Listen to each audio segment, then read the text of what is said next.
Bismillah ar-Rahman ar-Rahim. Wassalatu wassalam ala Rasulillah. Assalamu alaikum wa rahmatullahi wa barakatuh. Mes chers frères et sœurs, bienvenue dans cette nouvelle vidéo Follow Me for Hijra. Aujourd'hui, nous sommes avec un invité qui est Mehdi Khadir, qui est un ingénieur informatique. Inch'Allah, tu pourras spécifier ton profil et ta formation, Mehdi, Inch'Allah.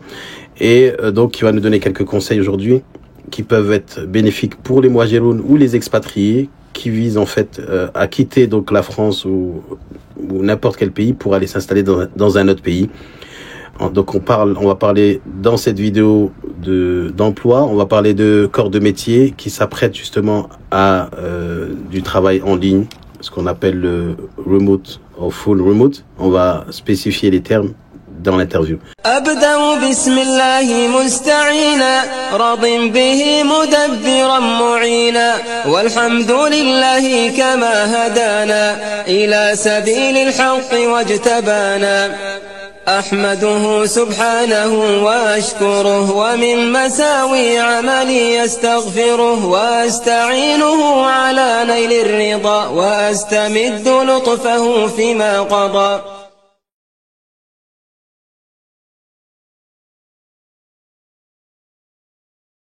Assalamu alaikum ya Mehdi, j'espère que tu vas bien. Wa alaikum salam wa rahmatullahi wa barakatuh. Très bien, merci beaucoup pour cette invitation, Ibrahim. Marhaban bik, et déjà premièrement, barakallahu fik d'avoir accepté cette interview.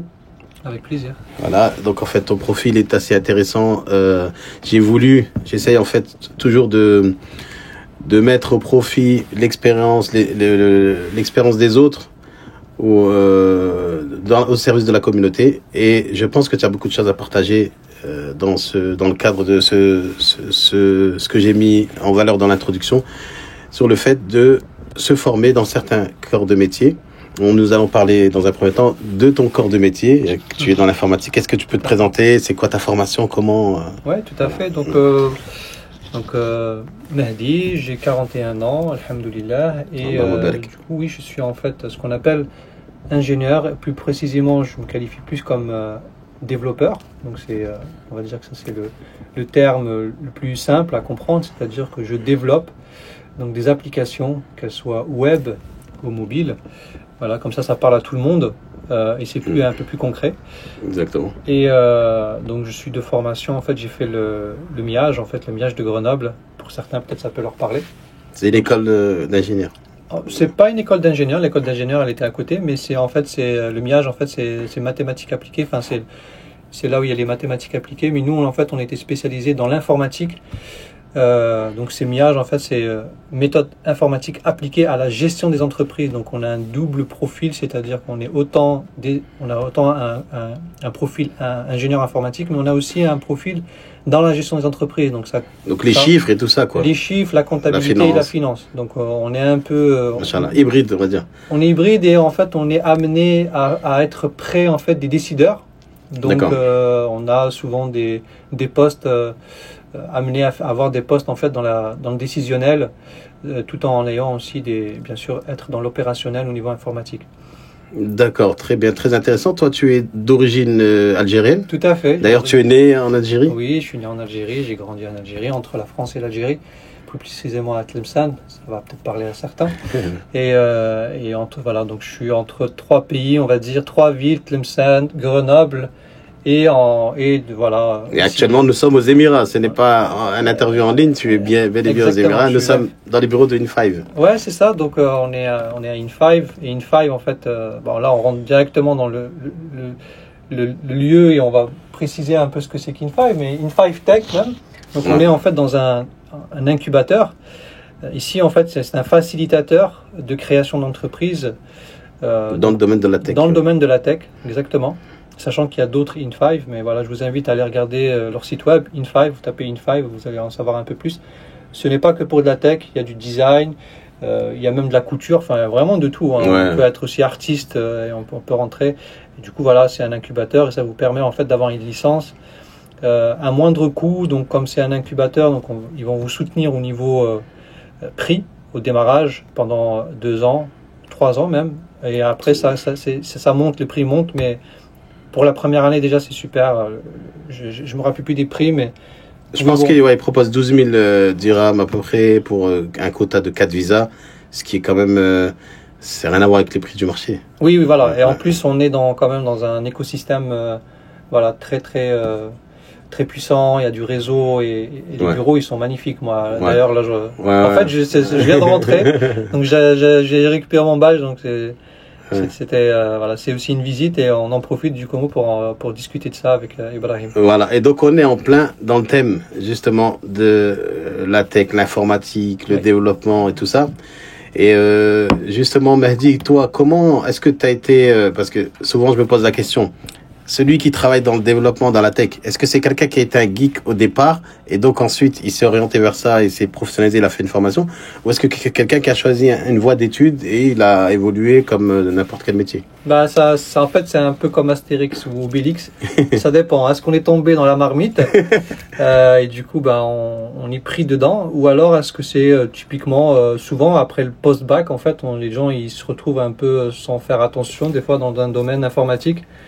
Mais ça, en fait, il y a tous les profils. Donc, il y a aussi des gens qui font de la comptabilité et qui se retrouvent à faire de l'informatique. Il y a des gens qui sont aussi dans la médecine et qui se retrouvent à faire de la programmation. Ceux qui font de la statistique aussi, ils font du développement. En fait, aujourd'hui, tous les cœurs de métier, je crois que du lycée, maintenant, on fait du développement informatique. Tous les cœurs de métier sont amenés à faire au moins, en fait, des petits programmes. On appelle ça aussi du no-code. Du no-code ou du low-code, c'est-à-dire vraiment des petites choses en fait tout basiques. Hein. Ça nous permet en fait de nous faciliter un peu les choses. Donc, si je prendrais le cas le plus simple, c'est l'Excel. Donc, vous avez Microsoft Excel, c'est bien sûr, parce qu'il y a des fonctions mathématiques. Quand vous utilisez en fait somme, la cellule A1 jusqu'à A10 par exemple, bah, c'est une fonction mathématique, c'est une fonction informatique derrière. Donc c'est du code. C'est du code, sans le savoir en fait. Tout le monde fait du code, mais les gens ils ne le savent pas vraiment. Donc en fait voilà, c'est-à-dire qu'on est tous un peu amenés à faire ça. Et puis effectivement, donc c'est ou un choix donc dès l'enfance, enfin dès très petit, on bidouille jusqu'à ce qu'on en fasse un métier, ou alors ça peut être aussi une réorientation. Et j'en profite d'ailleurs, parce que je sais que moi j'ai beaucoup d'amis en fait en ce moment qui me posent la question, parce que ta chaîne en fait elle part de la hijra. Beaucoup me demandent en fait, voilà, je voudrais en fait me réorienter parce que une reconversion professionnelle, une reconversion, ou alors je veux en fait faire la hijra, mais le problème c'est que je veux garder un revenu de France, parce que je veux partir dans mon pays d'origine ou je veux faire la hijra aux Émirats. Le problème, et ça je pense qu'Ibrahim tu l'as assez répété dans ta chaîne et dans les vidéos, c'est que faire la hijra sans revenu, c'est un risque en fait très très important. Alors bien sûr, on peut faire tawakkul ala Allah et venir et jouer un peu à la roulette russe, mais je pense que c'est un peu risqué.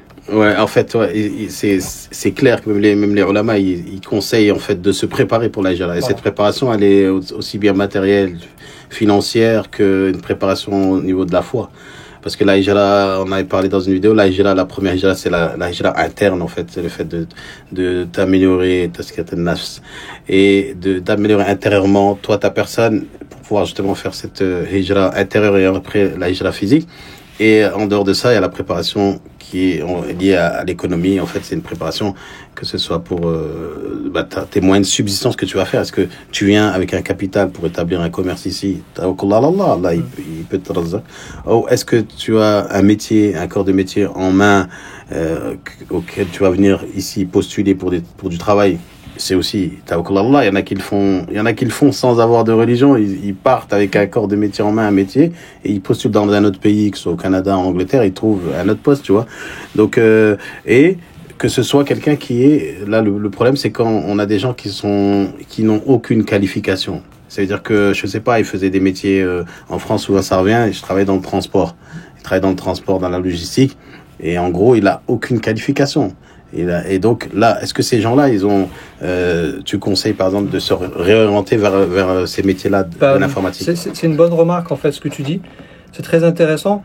Si on prend par exemple typiquement le chauffeur, donc le chauffeur de bus, qui est du coup salarié, qui n'a, typiquement il a pas de connaissances, peut-être trop ou pas beaucoup de connaissances en informatique, même si aujourd'hui tout le monde a un téléphone portable, un ordinateur. Pour se former, Eh ben, en fait, il y a quelque chose d'assez intéressant, c'est qu'on a, je pense que tous les salariés, en fait, ils ont un compte en fait professionnel qui cotise. Je me souviens plus du terme, mais il y a Avdas ou il y a un compte en fait le PEF ou bon, peu importe le terme, mais en tout cas, il y a aujourd'hui, quand vous êtes salarié, vous allez chaque mois cotiser pour ce compte professionnel qui vous permet en fait de vous former. Donc cette cagnotte en fait va vous servir à vous former. Typiquement, ça serait intéressant en fait dans votre projet de hijra d'aller choisir en fait des formations qui vont justement vous servir à cette hijra pour justement proposer demain vos services en France pour des Français, c'est-à-dire faire de la prestation de services en France tout en venant en fait dans un pays musulman.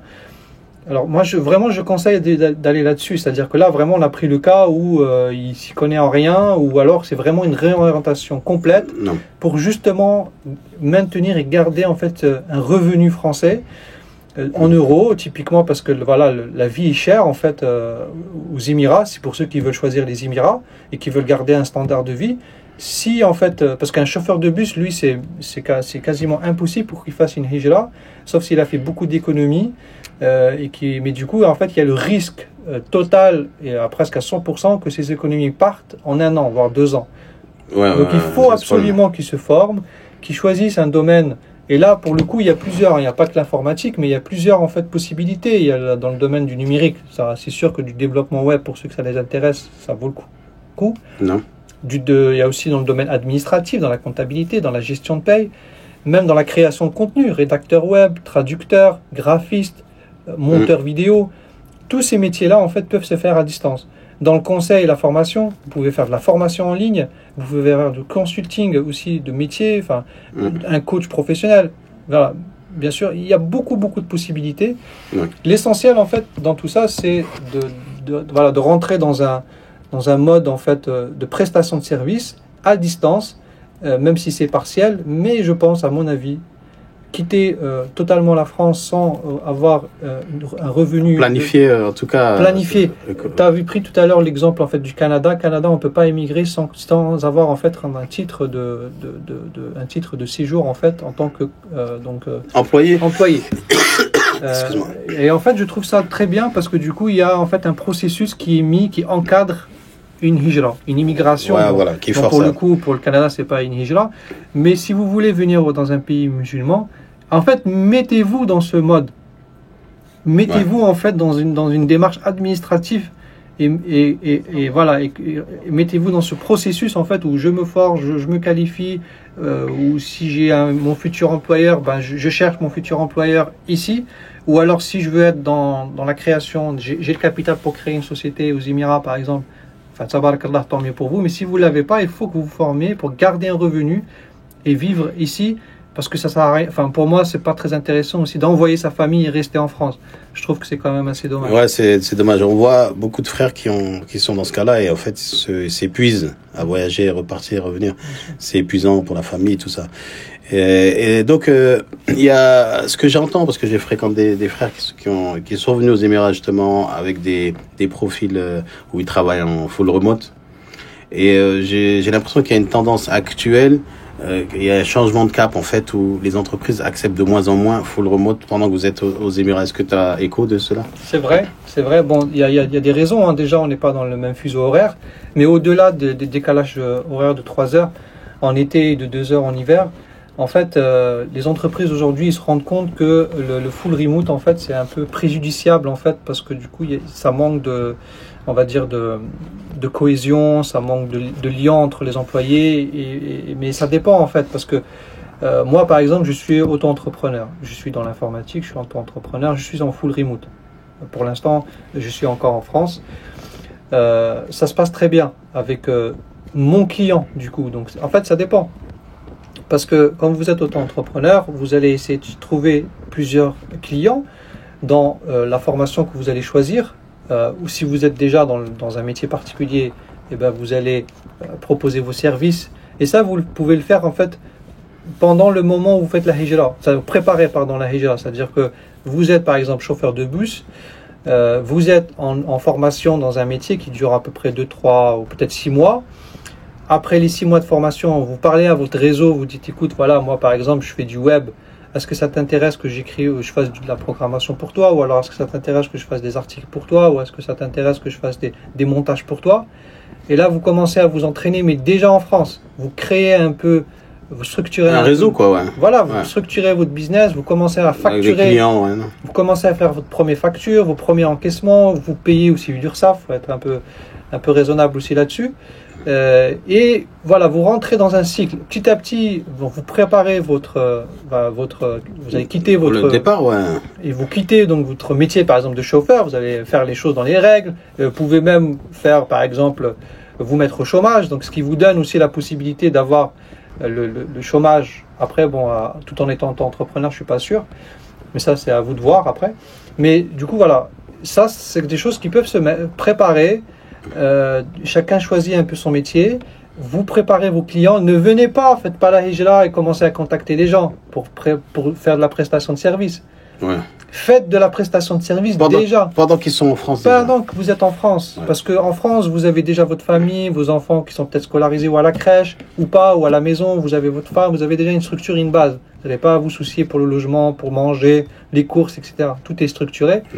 Ça vous donne en fait du temps le soir, par exemple quand vous rentrez à la maison, de vous former pendant 6 mois, ensuite de commencer à rentrer dans un monde professionnel, votre deuxième métier finalement. Donc ça prendrait 6 mois pour faire ce type de formation? Moi je pense qu'en 6 mois c'est faisable. 6 mois avec vraiment de la volonté, ou bi'idnillah, c'est-à-dire qu'il y aura justement la volonté en fait crée justement l'absorption et l'apprentissage il devient plus rapide en fait. Ouais, aussi on a surtout la conscience de pourquoi on fait ça. Voilà, et on a la conscience, on est motivé, l'adrénaline en fait joue beaucoup, et puis c'est bien aussi de faire des choses qui durent pas 1 an, parce que du coup comme ça on rentre vite dans un monde professionnel et on commence à facturer. Et moi je le dis, moi je prends mon exemple, il y a 15 ans ou bien avant, je savais pas faire grand chose, j'ai commencé moi l'entrepreneuriat à 20 ans, même plus jeune. En fait, même à 12 ans, je faisais du papier. Mais bon, ouais, c'est... Fil Jazair. Ouais, Fil Jazair. J'avais en fait un stock de papier dans le garage de mon grand-père qui appartenait à mon père, et je suis parti, j'ai vu les marchands de cacahuètes, je leur ai dit, écoutez, j'ai du papier blanc, est-ce que vous voulez? C'est une anecdote. Donc j'ai commencé très tôt en fait à commercer, on va dire. Wafit Tijar la Baraka. Et du coup, voilà, donc à partir de 20 ans, je vendais des prestations de services sans même savoir les faire. Ah ouais, d'accord. C'est-à-dire en fait. C'était dans quel domaine? C'était en fait dans l'infographie. D'accord, ouais. En fait, tu n'étais pas professionnel, mais tu. Pas du tout. En fait, c'est souvent le besoin qui nous pousse à faire les choses. J'avais besoin d'argent. Ouais. Je suis parti voir des gens. Je leur ai dit, écoutez, si vous avez besoin d'infographie pour faire du print, ce qu'on appelle le print, donc l'impression. Ouais. Et il y en a qui m'ont dit, ouais, pourquoi pas, j'ai besoin de carte de visite. Tu savais faire des montages. Je savais rien faire. Et je faisais les choses dans un cybercafé. Et du coup, je leur ai dit, oui, voilà, ça t'intéresse de faire des cartes de visite, ça t'intéresse de faire.